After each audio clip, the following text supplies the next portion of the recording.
ಎಲ್ಲರಿಗೂ ನಮಸ್ಕಾರ ಸ್ನೇಹಿತರೆ. ಸಂಜು ದುಬೆ ಇನ್ನು ಆ ಇಬ್ಬರು ಸ್ಟಾರ್ ಆಟಗಾರರು ಔಟ್. ಇನ್ನು ಜಿಂಬಾಬ್ವೆ ವಿರುದ್ಧ ಮೂರನೇ T20 ಪಂದ್ಯಕ್ಕೆ ಟೀಮ್ ಇಂಡಿಯಾ ಹೇಗಿದೆ ಅಂತ ಸಂಪೂರ್ಣ ಮಾಹಿತಿಯನ್ನು ತಿಳ್ಕೊಂಬರೋಣ ಬನ್ನಿ ಸ್ನೇಹಿತರೆ. ಅದಕ್ಕಿಂತ ಮುಂಚೆ ನೀವೇನಾದರೂ ಟೀಮ್ ಇಂಡಿಯಾದ ಅಪ್ಪಟ ಅಭಿಮಾನಿಯಾಗಿದ್ದಲ್ಲಿ ಈ ವಿಡಿಯೋಗೆ ತಪ್ಪದೆ ಒಂದು ಲೈಕ್ ಕೊಟ್ಟು ನಮ್ಮ ಚಾನಲನ್ನು ಸಬ್ಸ್ಕ್ರೈಬ್ ಮಾಡ್ಕೊಳ್ಳಿ. ಇನ್ನು ಜಿಂಬಾಬ್ವೆ ವಿರುದ್ಧ ಟೀಮ್ ಇಂಡಿಯಾ ಸಂಚಲನ ಮೂಡಿಸಿರುವ ಮೂಲಕ ಸೇಡು ತೀರಿಸಿಕೊಂಡಿದೆ. ಭಾನುವಾರ ನಡೆದ ಎರಡನೇ T20 ಪಂದ್ಯದಲ್ಲಿ ಟೀಮ್ ಇಂಡಿಯಾ 100 ರನ್ಗಳಿಂದ ಜಿಂಬಾಬ್ವೆಯನ್ನು ಸೋಲಿಸಿತು. ಇನ್ನು ಈ ಗೆಲುವಿನೊಂದಿಗೆ ಮೊದಲ T20ನಲ್ಲಿನ ಸೋಲನ್ನು ಸರಿದೂಗಿಸಿಕೊಂಡಿತು. ಇದರೊಂದಿಗೆ 5 T20 ಸರಣಿಯಲ್ಲಿ 1-1 ಸಮಬಲ ಸಾಧಿಸಿದೆ. ಹೌದು ಸ್ನೇಹಿತರೆ, ಮೂರನೇ T20 ಬುಧವಾರ ಹರಾರೆಯಲ್ಲಿ ನಡೆಯಲಿದೆ ಮತ್ತು ಈ ಪಂದ್ಯಕ್ಕೂ ಮುನ್ನ ಟೀಮ್ ಇಂಡಿಯಾದ ಅಂತಿಮ ತಂಡ ಆಯ್ಕೆ ನಾಯಕ ಶುಭ್ಮನ್ ಗಿಲ್ ಹಾಗೂ ಕೋಚ್ ವಿ ಲಕ್ಷ್ಮಣ್ ಅವರಿಗೆ ತಲೆನೋವು ಪರಿಗಣಿಸಿದೆ.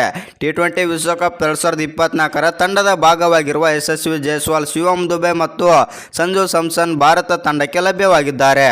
T20 ವಿಶ್ವಕಪ್ 2024ರ ಜಿಂಬಾಬ್ವೆ ಪ್ರವಾಸ ಮೊದಲು 2 T20 ಪಂದ್ಯಗಳಿಂದ ಈ ಮೂವರಿಗೆ ವಿಶ್ರಾಂತಿ ನೀಡಲಾಗಿತ್ತು. ಇನ್ನು ಸಾಯಿ ಸುದರ್ಶನ್, ಹರ್ಷಿತ್ ರಾಣಾ, ಜಿತೇಶ್ ಶರ್ಮಾ ಈ 3 ಸ್ಥಾನಗಳಿಗೆ ತಾತ್ಕಾಲಿಕವಾಗಿ ಆಯ್ಕೆಯಾಗಿದ್ದರು. ಶಿವಮ್ ದುಬೆ, ಸಂಜು ಸ್ಯಾಮ್ಸನ್ ಮತ್ತು ಯಶಸ್ವಿ ಜೈಸ್ವಾಲ್ ಕೊನೆಯ 3 T20ಗಳಿಗೆ ಲಭ್ಯವಿದ್ದು, ಸಾಯಿ ಸುದರ್ಶನ್, ಹರ್ಷಿತ್ ರಾಣಾ ಮತ್ತು ಜಿತೇಶ್ ಶರ್ಮಾ ತಂಡದಿಂದ ಹೊರಗುಳಿಯುವುದು ಬಹುತೇಕ ಖಚಿತವಾಗಿದೆ. ಇನ್ನು ಅಂತಿಮ ತಂಡದಲ್ಲಿ ಈ ಮೂವರನ್ನು ಹಿರಿಯರಾಗಿ ಲಭ್ಯವಾಗುವಂತೆ ಮಾಡುವುದು ಶುಭ್ಮನ್ ಗಿಲ್ ಮತ್ತು ಲಕ್ಷ್ಮಣ್ ಅವರಿಗೆ ಸವಾಲಾಗಿ ಪರಿಣಮಿಸಿದೆ.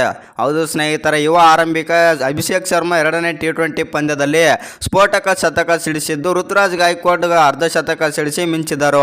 ಇನ್ನು ಇದರೊಂದಿಗೆ ಜೈಸ್ವಾಲ್ ಬೆಂಚ್ಗೆ ಸೀಮಿತ ಆಗ್ತಾರ ಕಾದು ನೋಡಬೇಕಿದೆ. ಯುವ ವಿಕೆಟ್ ಕೀಪರ್ ಧ್ರುವ್ ಜುರೇಲ್ ಬದಲಿಗೆ ಸಂಜು ಸ್ಯಾಮ್ಸನ್ ಕಣಕ್ಕಿಳಿಯುವ ಸಾಧ್ಯತೆ ಇದ್ದು, ಧ್ರುವ್ ಜುರೇಲ್ ಚೊಚ್ಚಲ ಪಂದ್ಯದಲ್ಲಿ ಸಂಪೂರ್ಣ ವಿಫಲರಾಗಿದ್ದರು.